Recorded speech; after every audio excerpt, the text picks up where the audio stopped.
Hello Xenos, I'm Community Ambassador Lady DZ, and this is Stellaris Dev Diary number 420, Scientific Arkships, Waylines, and the Sacred Path, written by Game Director Eladrin. Greetings Stellaris community. For years, we have said that moving planets are impossible. For years, we have said even mentioning it would make programmers cry. Well, we like to do the impossible, and we also apparently like to make our programmers cry. Because despite having to change the carpets twice due to water damage, colonies have been separated from planets. We should probably let you know that this is going to break your mods.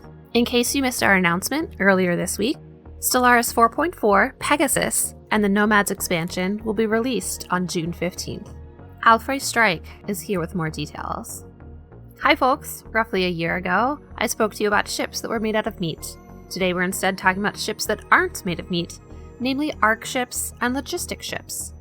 As a reminder, consider all screenshots in this dev diary to be from work-in-progress builds of the game. Numbers, UI elements, and text may change in the final release. As a side note, there are a lot of screenshots in this dev diary, so I definitely recommend going to the link that we've posted below and checking them out for yourselves because they're very pretty. Arkships act as colonies, shipyards, and hybrid military/science ships for nomadic empires. For today's discussion, we'll be focusing on scientific Arkships with civilian and military Arkships to be explored in future dev diaries. To begin with, when creating a nomadic empire, the Arkship selection screen replaces the homeworld selection screen. This allows you to select your empire's starting Arkship. Over the course of the game, you'll be able to research the other Arkship classes, in addition to technologies that enable the construction of new Arkships or upgrading the tier of any Arkship you own. Although the three Arkship classes differ in specialization, they all carry the colonies of nomadic empires, act as mobile shipyards, come equipped with strikecraft and point defenses, and enable unique fleet orders. Nomadic empires also have access to the Arkship Development Council agenda, which replaces the Infinite Opportunities agenda as your starting agenda. The modifiers provided by this agenda depend on your starting Arkship class. Thus, for a scientific Arkship, we gain modifiers suitable for economic and military development. As we progress through the technology tree, this agenda will grant progress in all Arkship technologies. All Arkships have access to an array of fleet orders, of which the top 4 should be familiar to most players. Bombardment Stance. Select the bombardment stance of the Arkship. Build Megastructure. Opens the build menu for megastructures, Arkships, and Waystations. Fleet Stance. Select the fleet stance of the Arkship. Insufficient intel. This is a sentence that should be blurred while I'm talking about it in the video dev diary. Fleet Automation. Allow selection of automated orders for the Arkship. Survey, as per the science ship order, but with either a scientist or commander in charge of the Arkship fleet. Deep Scan, a more thorough version of Survey. Deep Scan has a chance to reveal previously undetected resources, anomalies, or archaeology sites. Although celestial objects can be deep scanned multiple times, the chance of a discovery drops for each successive deep scan. This also is a sentence that should be redacted for fun and future dev diaries. This order requires the Arkship to satisfy one of the following requirements. Is it a scientific Arkship of tier 2 or 3?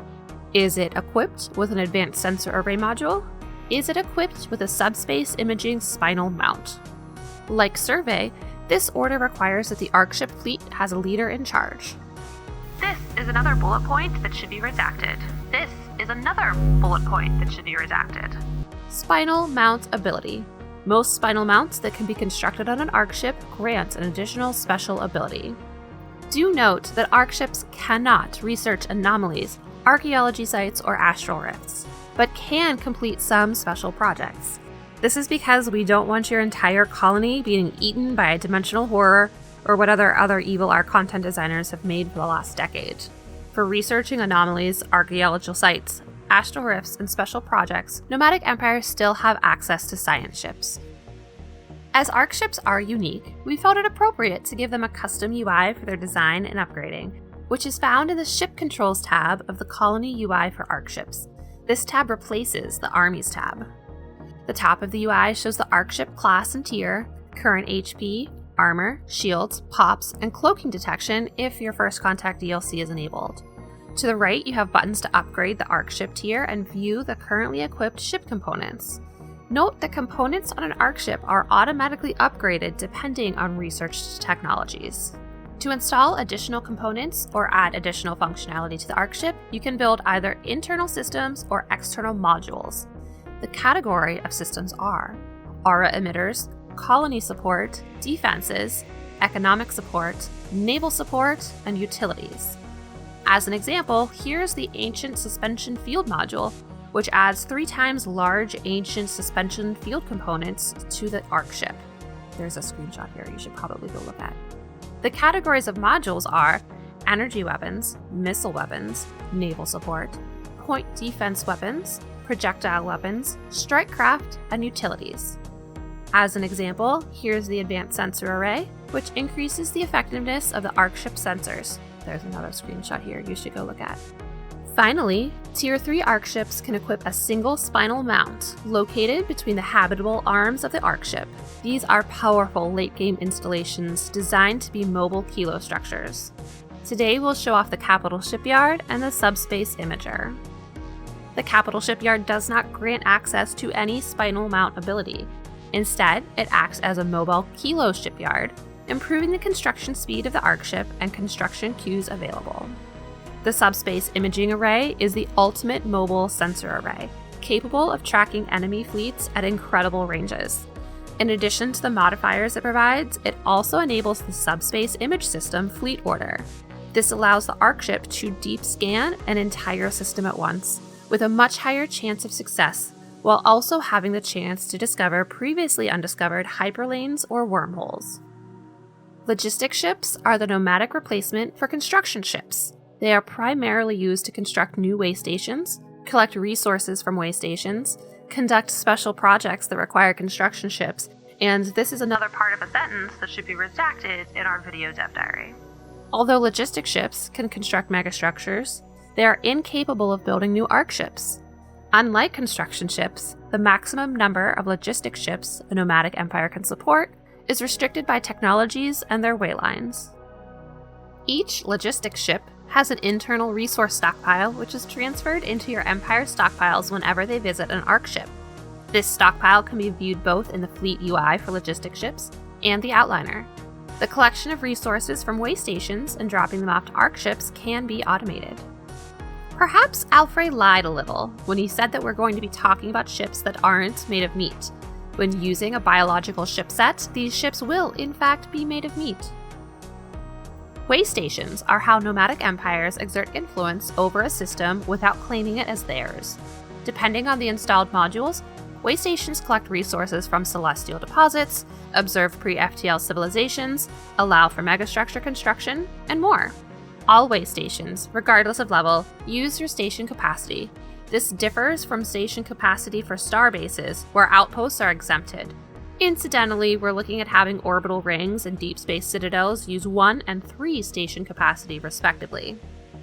Instead of technologies related to improved star bases, nomadic empires gain access to technologies to improve their waystations and logistic ships.